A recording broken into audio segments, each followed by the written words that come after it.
How's it going, good friends? Brian from Apex Detail here. This is going to be yet another mail call, whatever number this is by now, but this is a way that I can answer your questions face to face, where I can get the answers, I can communicate the answers much better to you in this format than just typing them back, where a lot of things really do get lost in translation. Let's get this started. So Matthew Hexton has a question about 3D1, how it cuts and finishes so quickly in my videos, normally in just 2, maybe 3 passes. 3D1 contains the nano ceramic alumina abrasives, and that's quite similar to the 3D ACA 500 that contains the alpha ceramic alumina abrasives. And those abrasives are some of the newest addition to abrasives that are out there for cutting compounds, polishes, and one-steps here.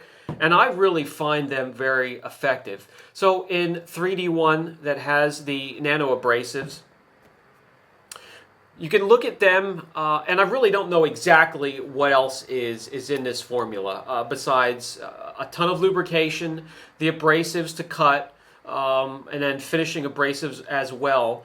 But you can look at nano abrasives as a little bit more rounded off instead of just being jagged. And so a regular diminishing abrasive being jagged and of different sizes will, let's put it this way, plow the clear coat a lot more than these will roll through as they're doing their cutting. And I hope that makes sense. It's the best way I can put it into words. So what that does is give it a nice even fluid cut throughout, and it leaves the surface a lot flatter than some of the other abrasives that are available in cutting compounds, so it leaves it a lot easier to finish down for the polishing abrasives that are within the formula as well. So all of that combined together really speeds up the process of cutting right out of the gate, giving you a nice even fluid cut, leaving a flat surface for the finishing abrasives to do their work, and you get the work done quickly. This is a pad-dependent product, so you can use the Eurofiber 50/50 and be successful just like in my videos without having to switch anything. You can use 3D1 during your correction and not have to reach for another fluid. Just pad dependent, you may have to adjust your pad, start out in the cutting process with a cutting pad like a wool pad or a microfiber pad or a foam cutting pad, and then when you get to the finish, just switch pads. Switch to a polishing pad and then switch to a finishing pad using the same product. This stuff is fantastic and I can't stress it enough. A great product for beginners. Next question. Christopher Marcus asks, what products do I like for cleaning and protecting the interiors? I mentioned that not too long ago, and it had more to do with upholstery. So when it comes to upholstery, I'm really not impressed with anything that's out there. So I make my own cocktail, and I've showed that in other videos. And I will try to put a link down below where you can revert to that video and get the exact measurements and dilution ratios and ingredients for that formula. But when it comes to the hard surfaces, vinyl, plastic, leather, there are 2 products that I know are safe for the plastics within vehicles. And nowadays with the newer vehicles, we're getting softer, more delicate materials, especially the plastics that fade quickly, plastics that can be stained and also discolored quickly. So I look for a cleaner that I know is safe for those types of materials within the interior. The 2 I know of and that I use are CarPro's Multi-X.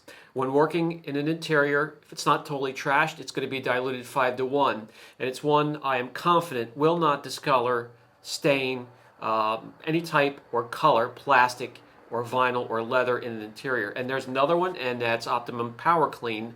Also cut 5:1, 7:1. Unless it's really trashed, you can bump it up 3:1.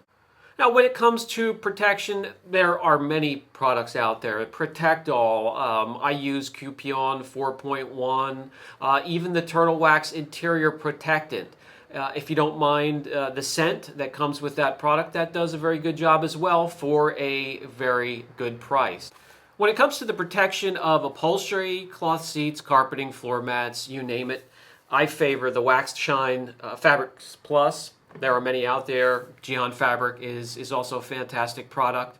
So there are many to choose from when it comes to that. Next, Aaron wants to know about pad conditioners. Are they necessary and what do you use? I've tested this, and either way, just putting compound on a dry pad or adding a pad conditioner doesn't affect anything really on the panel.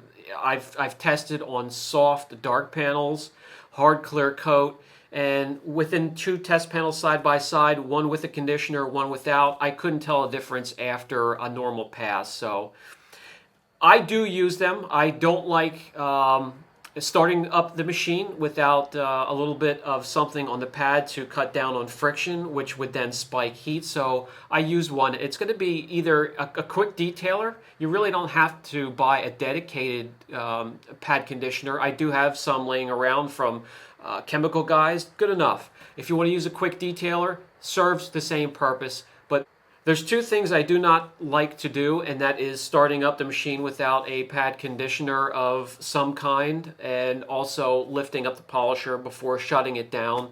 Both of them are really kind of hard on your pads and the polisher. All right, next, Tyler Walsh wants to know about paint thickness gauges, and he sent me a link to 2 of them, a Carsis and an Array paint thickness gauge. And they're both just a little over $100. And the only difference between the 2, Tyler, that I see is one has a USB port, so you can download information that's stored on the unit. I believe they have enough storage to do a couple different measurements, and then you can download onto your laptop or computer. And that's what the price difference is between those units. So if you want to store some information and download, you can get the more expensive unit. If not, go for the cheaper one, because they all pretty much do the same thing. I do read the reviews down below all of those, and that will give you an indication how accurate they are, and you want to go for the most accurate one out there for that price. Okay, the next question comes from multiple sources, and they're asking about the Marlix sprayers. I have done a dedicated video on 2 of them, the Axle and the Industry, and the rest are going to be released along with those 2 at the end of this month. I'm going to do a quick review on the 2 that I already covered and a few more, and I'll let you know exactly when they will be available, and I'll give you the link as to where to go to purchase them. They are absolutely fantastic. I can't wait for you to guys to get your hands on them, start using them, and give me feedback. And I hope you all enjoy them as much as I have. I use them hard. I have worn the labeling on the outside of those sprayers, but they just keep on going. No leaks whatsoever, no issues. The nozzles have all been fantastic. All right, there are a few other questions that pertain to this same subject, so I grouped them all in here. And the next one is, can I apply a ceramic coating outside? Yeah, sure. There are a lot of mobile detailers that do ceramic coatings, and they have to do it outside. You know, hopefully under a tent or in a shaded area out of direct sunlight. But if you could do it in a lint-free, dirt-free garage, that's always best. But sometimes you don't have that available, and yes, you can do it outside. A nice calm day would be great, where you don't have a breezy or a windy day blowing around a lot of crap. So that's something you can take into consideration. And then another question, layering of ceramic coatings. How many layers until it's just not beneficial anymore? And that's a great question, because after 2 layers, which is what I like to put on, some of the coatings call for 2 layers anyways, a base and a topper. After 2 layers, you're really not benefiting anymore, so it's a waste of product and a waste of your money. What happens to the coating at the end of its life cycle? That's another great question in the same subject here. And no, it's not like it fails and it starts to peel off like a failing clear coat. But when it fails, it just you won't see the incredible gloss and shine. It'll lose its hydrophobic properties. It'll lose its anti-static properties. You'll see dirt and contaminants sticking to your car a lot more and a lot more frequently. But you won't see it. Okay, the next question, what is realistic when it comes to protection against abrasions when it comes to ceramic coating? And I believe I covered that a little bit in my last video. A ceramic coating will bump up the hardness of your clear from a 3H to 7, 8, 9H, depending on what you buy, which helps make it a little bit harder to scratch and abrade. They are not resistant to scratches. But with a coating, it's going to take something with more pressure, something that's a little bit sharper, something that could be a little bit larger. They really don't do a whole lot when it comes to rock chips. It may take a little bit of a bigger rock to make a chip in your paint, but if you want to really protect yourself from that, PPF, clear bra, whatever you want to call it. And to be perfectly honest, I have it available here if a customer wants it. I personally don't like it. I don't like the lines. I don't like the texture. I don't like how it covers up clear and paint work, even though it's a thin clear layer. After I do a ton of work to a car, I don't like to cover it up with a film of any kind, and that's why I don't like PPF. But I do have it here for customers that go to the track often or have very soft clear where it's problematic when it comes to rock chips. So that's very important. That's something to keep in mind. How to remove a ceramic coating? Another question within this subject. Well, depending on the coating, it's going to be a fine polish, a compound, and depending on what it is, maybe even wet sanding with 5,000 grit or 3,000 grit. They can be a bear to remove. It's not the hardest thing in the world, but it's time consuming and tedious. And the last question within this subject, what can I use to remove light scratching or love marks from a car that's been coated? And that's a great question because, yeah, they're not impervious, so there are products that are made to straighten up or clear up a ceramic coating that is a little long in the tooth or it's been on the car for quite some time. And Carb Pro, I don't have it here now, but Carb Pro Essence Plus is a fantastic product for that. Just the right amount of fine abrasives to remove light marring or scratching or love marks from that coating, yet leave it intact, and it freshens it up and also reinvigorates it because it also contains SiO2. Okay, heading into a new category here. Josh wants to know, how can I tell if a car has hard or soft clear coat?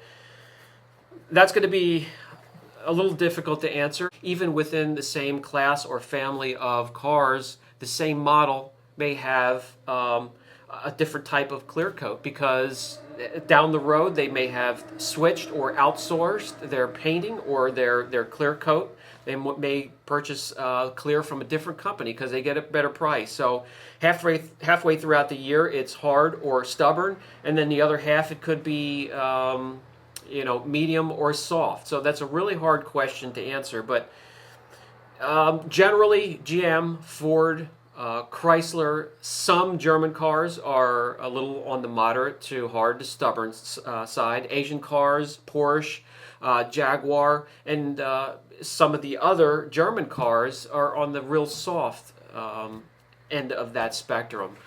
But I can't just put German cars this make and model this year because, like I said, halfway through the year they could switch, and that could be a total turnaround by the end of the year. So the best way to find out yourself is to test in an inconspicuous spot.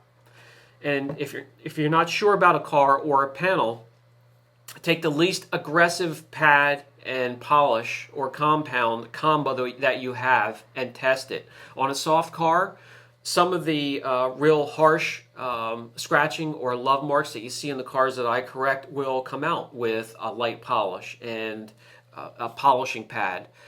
On the real hard, stubborn clears, those love marks, those scratches from car washes, it's going to take a microfiber or a wool pad or a hard foam cutting pad and a real abrasive, harsh compound to get them out. And there's only one way to really find out, and that's to test on an inconspicuous spot. Some cars, even that have been repainted on some panels, will have hard stubborn, and then the car the panel that's been repainted, they used a new clear that's soft. So I would test every panel if you're not sure. Hope that helps. And the very last question, and it's a question I've been getting a lot the last few days. Which polisher should I order as my first? The new G9 from Griot's Garage or the Max Shine 15 Pro?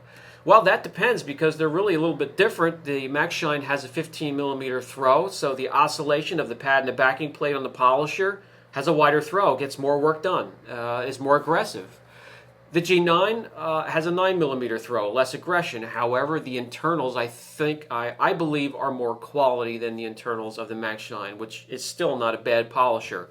None of mine have broken down like some of the other polishers that I've had that have been much more expensive, that have let me set during the busiest time of the season. I don't want to talk about it anymore, but yeah, it depends on what you're looking for. If you want to get work done quicker, the M15. If you want a peace of mind that the polisher has been built with more quality parts inside, then the G9. Hope that helps. This has been Brian from Apex Detail. I hope this format gets my point across a little bit better and answers your question a little bit better than me just quick typing it in and sending it off. If you have any more questions, the email will be down below in the description box. You guys have a great day. Catch you in the next video. If you are enjoying the content from this channel and find it helpful, be sure to like, subscribe, share, hit that notification bell. It will alert you when we have fresh content for your viewing pleasure.